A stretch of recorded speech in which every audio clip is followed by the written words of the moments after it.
More action in the transfer portal. Seth Towns decides he's going to stay in Columbus for one more year, and why Ohio State did not snag Nigel Pack out of the transfer portal. All that and more right here on Locked on Buckeyes. You are Locked on Buckeyes, your daily podcast on the Ohio State Buckeyes. Part of the Locked on Podcast Network, your team every day.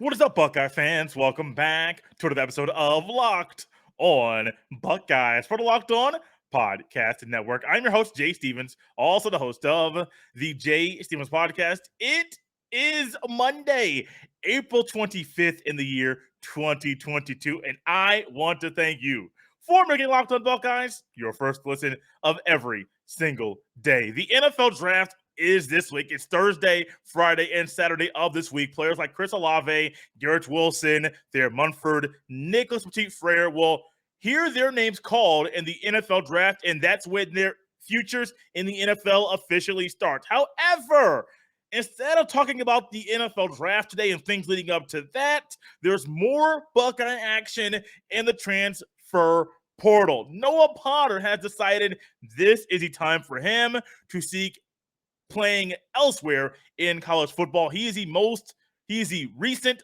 Buckeye to enter the transfer portal. Noah Potter has had an interesting time at Ohio State. He was someone who I thought could have played himself into the rotation last year at Ohio State, but due to really some injuries and then also having emergency eye surgery, that really set him back big time, and that really hurt him from being a solid piece, a solid part of the Ohio State defensive line rotation. Noah Potter is someone that can play inside three technique and outside that defensive end, and his versatility is something that I believe Larry Johnson wanted on the field. But sometimes there are things that just happen, things that are unexpected that sets you back, and ultimately that's one of those things that hurt Noah Potter while at Ohio State. Noah Potter, his brother Micah Potter, played a couple years for the Buckeye basketball team before transferring to Wisconsin, where he ended up finishing out his collegiate career. Will Noah Potter go to Wisconsin following his brother? I don't know, but it's possible. And I do think Wisconsin, there's a spot for Noah Potter on that football team. Noah Potter only played, check this out, in 2 games at Ohio State. Recorded 3 tackles, and that's the extent of his time period on the field in Columbus. 2019 season was special. 2020 season was shortened. Last year, just injuries and things set him back big time. It's unfortunate that Noah Potter is leaving right now. I literally thought I saw a path for him to be on the field. I know somebody will say, well, Jay, the defensive ends, you have Zach Harrison, Javonte Jean-Baptiste, Tyler Friday, JT Tuamaloau. You also have Jack Sawyer. Where does Noah Potter fit in? I think Noah Potter could be one of the top 5 defensive ends at Ohio State, but he needs reps. That's the one that he does not have. And lack of reps, not in practice, but on the field, that ultimately hurt him and derailed him right now. But that's not the only Buckeye action in the portal. Your boy, well, some of y'all might call him your boy, Bryson Shaw, has left the transfer portal, and he has decided to join the Trojans of USC. That's correct. Bryson Shaw, the man that many people out there were saying, you are a problem for us, you are not doing things well, you are hurting us on the field. That Bryson Shaw, number 17, the backup free safety who was thrust into the starting role due to the injury that oh my gosh, Josh Proctor suffered. He is now going to Southern California, where he will reunite with former Ohio State co-defensive coordinator Alex Grinch, who helped recruit Bryson Shaw out of high school to Ohio State. Alex Grinch is now the D coordinator over there in Southern at USC. Buddy, this one shocked me. I mean, when I said that I saw a route for Bryson Shaw to play football at the D1 level, but not the high Power 5 level, I literally meant that. I completely understood that. I still am a little uneasy and a little confused. And not confused. I understand why Bryson Shaw went there, and I'll go into that in a little bit. But when I saw what Bryson Shaw did last year, in the few clips of what I've seen from practice this year, Bryson Shaw, USC, buddy, I didn't see that one coming. No sirree, Bob. I did not see that one coming. And it makes me wonder and think, has Bryson Shaw talked his way into going somewhere? Or is the relationship that he built with Alex Grinch really what helped him move from Columbus to SoCal? Because think about it, Joey Brunk at Ohio State this past year, a big reason why he's at Ohio State is due to the relationship that Chris Holtmann built with Joey Brunk while Brunk was in high school. If you put that connection together with the connection that Bryson Shaw and Alex Grinch have, it makes a lot of sense why Bryson Shaw is going from one blue blood in college football to another. That connection, that relationship. We all know how things are with relationships that we're in.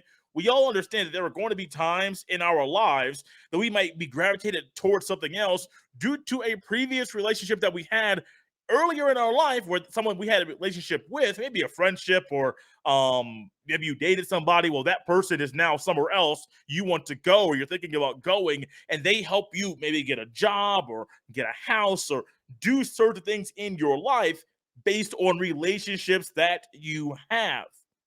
And I think that relationship that Bryson Shaw and Alex Grinch cultivated while he was in high school ultimately was a big factor why Bryson Shaw went to USC. I still believe, I'm a firm believer, that him going to a high-level Power 5 school right now was not ideal, and it probably is still not going to be something that I'm going to say 5 months from now or 2 months from now or even tomorrow that I see a path for him.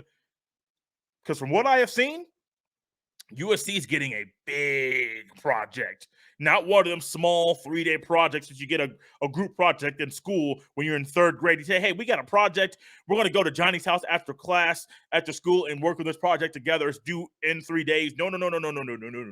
Not nothing simple where it's a group project. This is going to be a group project, but this bad boy is going to take a long time to work through. I'm just saying. Bryson Shaw, I'm happy for you. I'm ultimately happy for you. I hope you flourish over there in Southern California. But, buddy, this one still shocks me. And I really wonder what Lincoln Riley and Alex Grinch think they're going to get after working with Bryson Shaw for a few days over there in SoCal. The portal is something that has been dominated by Ohio State. But then also when you think about the basketball team, not only have guys hopped into the portal like Justin Arns and Michi Johnson, and I think Eugene Brown III even hopped into the portal as well. But ultimately, you have a guy like Justice Suing who decided to stay in Columbus for another year. And also there's a guy by the name of Seth Towns who has decided he's going to take advantage of the extra year of eligibility he gets due to the COVID and stay in Columbus to play one more year of college basketball. And there's a few different angles we can take with this one. I could actually take this one and talk about it for a couple days. I mean, more than a 7 to 8 minute segment. Give me 20 minutes. I can tell you different aspects about why Seth Towns staying at Ohio State makes a whole lot of sense. But ultimately, the first thing that comes to my mind is why would Seth Towns want to go to another school, learn a whole new system? And honestly, since he redshirted 2 years earlier, I don't know how the one-time transfer thing would work with him. I don't believe he graduated last year. I know he has a degree.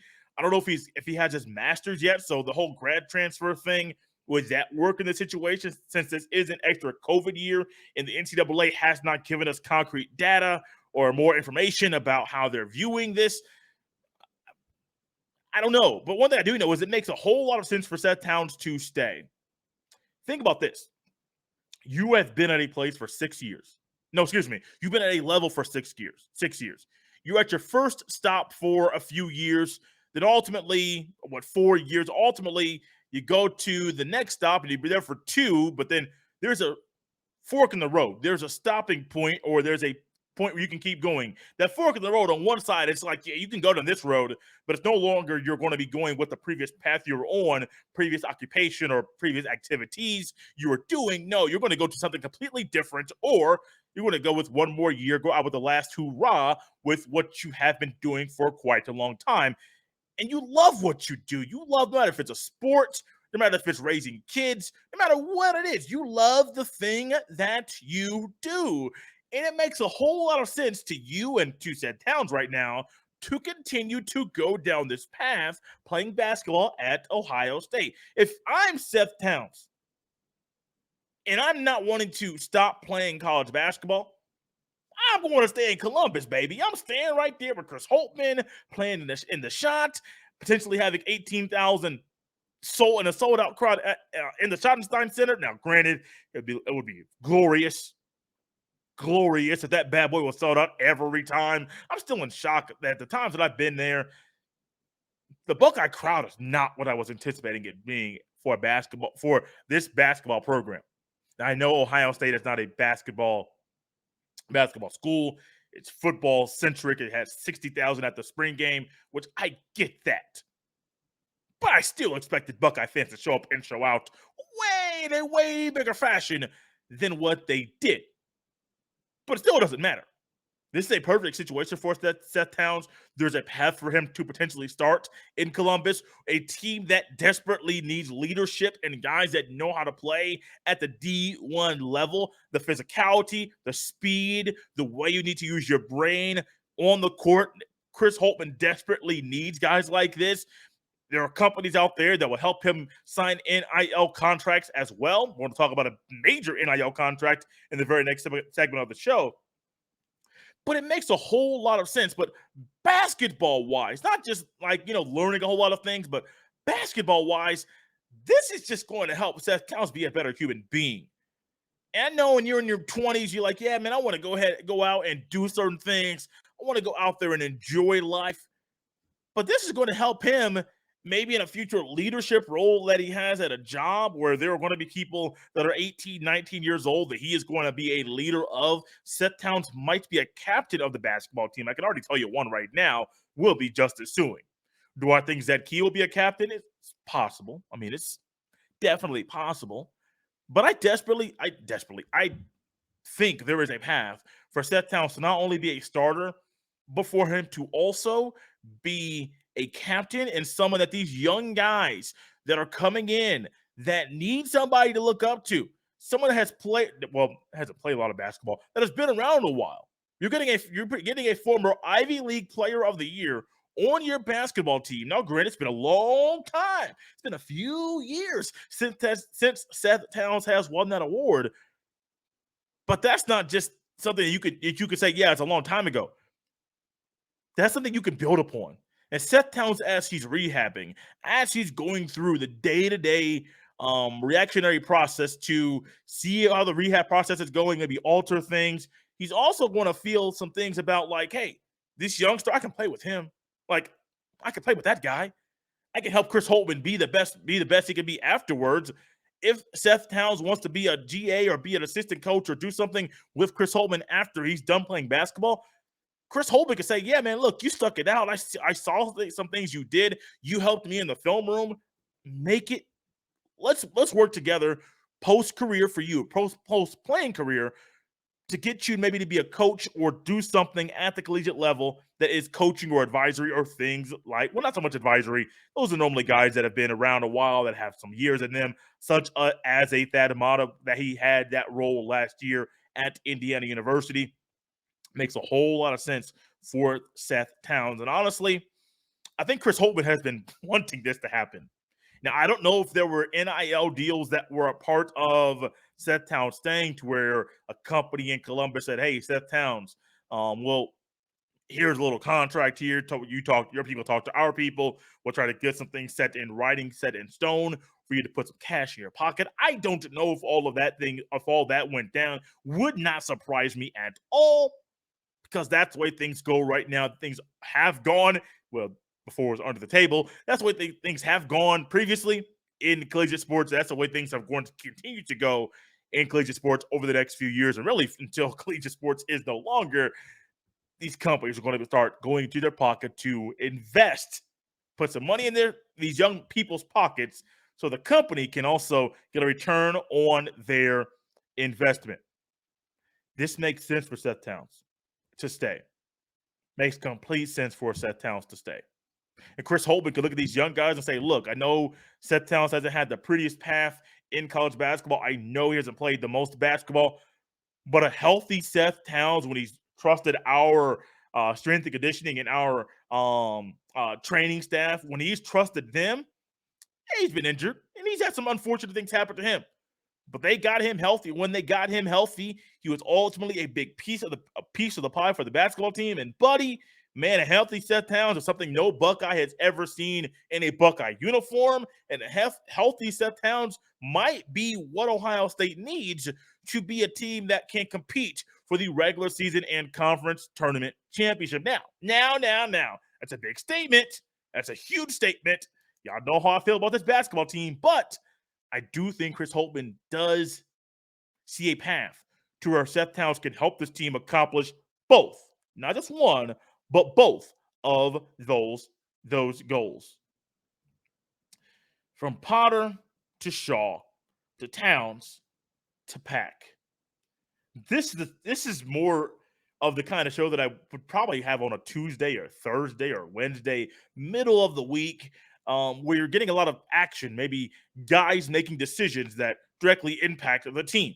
From Seth Towns deciding to stay, basketball. Noah Potter leaving the football team. Bryson Shaw already left the football team, and now he's going to Southern California. Nigel Pack had a cup of coffee, literally just a cup of coffee in Columbus during his official visit at Ohio State, but he has ultimately decided that he is going to play the next 2 years of college basketball. Well, the 2 years of eligibility he has remaining in college basketball, he is going to play those at the University of Miami. And there's a few things that go along with this. Now, you know how I've talked about Nigel Pack. Got to watch him play basketball in high school. You may recognize the name Dre Davis, was at Louisville, went to the transfer portal. Those of you that are ACC fans, so just like Louisville is, the Wake Forest is in the ACC.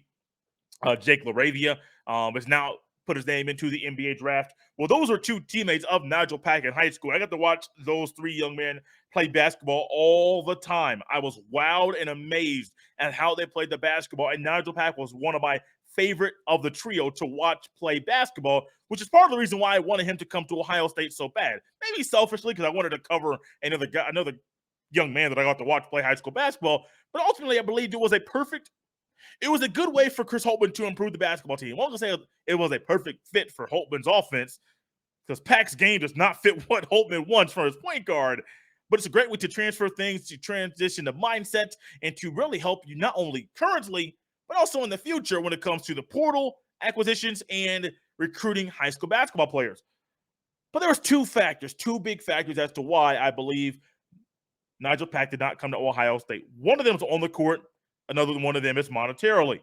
Here's a quote from Nigel Pack in regards to why he chose to go to Miami to play basketball. This is what he told on3.com. Quote, I chose Miami because Coach L is a great coach, and he allows his guards to get up and down and play with lots of freedom, end quote. Coach L is Coach Jim Larinaga, a long-time coach at the University of Miami. I believe he's like 72 years old. Mentioned him last week while talking about Jay Wright and Jay Wright retiring at the age of 60, and talking about why we may see a trend of Jay Wrights in college basketball, and also why we may not see a trend of Jay Wrights in college basketball. The freedom that you have on the court as a point guard, especially no matter what level it is, but especially when you're going to the transfer portal, the freedom you have, that's huge. And Pack thrives on freedom to not only create his own shot, but also just create for others and really be the conductor of the offense. And that's one thing that I believe has really helped Pack, is why Pack went to Miami. But also, why would a player like Pack want to come to Ohio State? I'm just being honest with you. Now, yes, I thought it would have been perfect. Well, perfect for Ohio State to get a guy that's drastically better than a lot of the guys, point guards, that Ohio State has had lately. But it makes complete sense. Pack wants freedom. Some of y'all have seen in these YouTube comments, y'all talk about how the coach, somebody didn't even use Chris Holtman's name. They said that the coach would just have him stand in the corner. And I started to laugh.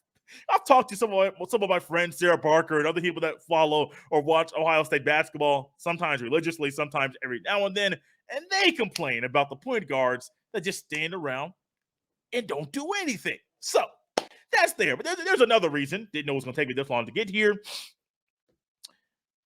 There's a company called Life Wallet, and John Ruiz is an attorney who has been pretty big in the NIL game for the University of Miami to help them get recruits, not just at high school, but also in the transfer portal. This is some news that he broke, would have been yesterday, when Nigel Pack decided he was going to go to the University of Miami. Here's a big reason why. Nigel Pack signed the biggest Life Wallet deal today. So this company, Life Wallet, Nigel Pack signed the biggest deal to date for this company. 2 years, $800,000, $400,000 per year, and he gets a car. I have seen on Twitter, and I don't tap into the message boards. I don't really tap into a lot of the conversations I see on Twitter because, well, I can put some of y'all on blast. I don't want to jump into a conversation to where it's not me and that person is not tweeting at me or the comments. It's a conversation going back and forth. So I generally try to stay out of those. However, there are people out there saying that Ohio State would never find a way to get a company to give a player money to get him out the portal and to give him a car. Well, it's possible. What's the foundation? You know, that whole thing that Cardale Jones is a part of and Urban Meyer's linked up with, and a lot of the former Buckeyes are linked up with. Isn't that a way for NIL to directly impact players that are at Ohio State? Isn't that a way for them to potentially get people to link up with and get them paid? Now, granted, I'm not saying it's directly linked to Ohio State, but this is an organization that is helping players at Ohio State get some money in their pocket. Now, John Ruiz is directly linked to the University of Miami. I think a guy that was in the 80s and 90s was Shapiro. I forget his exact last name, but he was doing things under the table. Well, it was known, but it was under the table where he was getting these guys paid at the University of Miami. They were going to parties, they were going to clubs, they were going to all of these things. A lot of them were underage, but they should not have been at. But University of Miami players during that time period, they were able to get a lot of privileges that they normally wouldn't get. I think the money aspect of this deal with Nigel Pack is a huge reason why. Huge reason. But even if you take the monetary gain and benefit that he gets from going to Miami out of this whole entire equation and just go to the basketball, and this quote that I stated earlier, I'll say it once again, quote, "I chose Miami because Coach L is a great coach and he allows his guards to get up and down and play with lots of freedom," end quote. If that was the only factor as to why Nigel Pack decided to go to Miami over Ohio State or Purdue or any other school that he turned down, it makes a lot of sense on the basketball court. The money is just a huge plus that people can get now, which is a big reason why people are going to these schools. Think about Quinn Ewers. Why did he leave Ohio State and ultimately go back home to Texas? It's all about the Benjamins, baby. It's all about the Benjamins. And so, I don't want to take it on the court. Makes more basketball sense for him to go to Miami. But also monetarily, if Ohio State did not, or if there was nobody at Ohio State or linked to Ohio State that was trying to offer Nigel Pack $250,000 in a car, $250,000 in a car, or $300,000 in a car, these are things that I saw on Twitter. People were saying there's no way Ohio State would do that. Or $350,000 in a car, $350,000 in a car. The car is easy. We have seen players like Jack Sawyer, Quinn Ewers, Trevion Henderson, numerous players that have gotten cars from different dealerships in Columbus. That's not a big problem. That's not very hard at all. Yes, it's more liability for the dealership and the owner, but that's not crazy. And I don't think it's crazy for these schools or people that are associated to these schools to start helping these schools get recruits like Nigel Pack. Would have been great for him to come to Columbus, a little change of pace, someone that could have changed for quite a long time, for the foreseeable future, the way people look at Ohio State's basketball. If Chris Holtman, there's a lot of ifs with Chris Holtman, if Chris Holtman built on what Nigel Pack did in Columbus, but ultimately he's not there. Money is involved. cards involved, but also the play on the court. This is a good fit for Nigel Pack to go to Miami, the way that Jim Larinaga uses his point guards and his guards in general.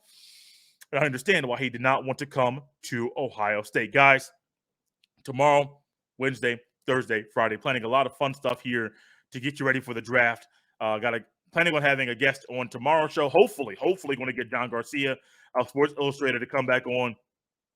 Talk a little recruiting, a little quarterback recruiting in the 2023 class and a 2024 quarterback recruit as well. As always, you can follow me on Twitter at jstevens07. You can also send all of your emails to jstevens317 at gmail.com. Thank you for making Locked On Buckeyes your first listen every day.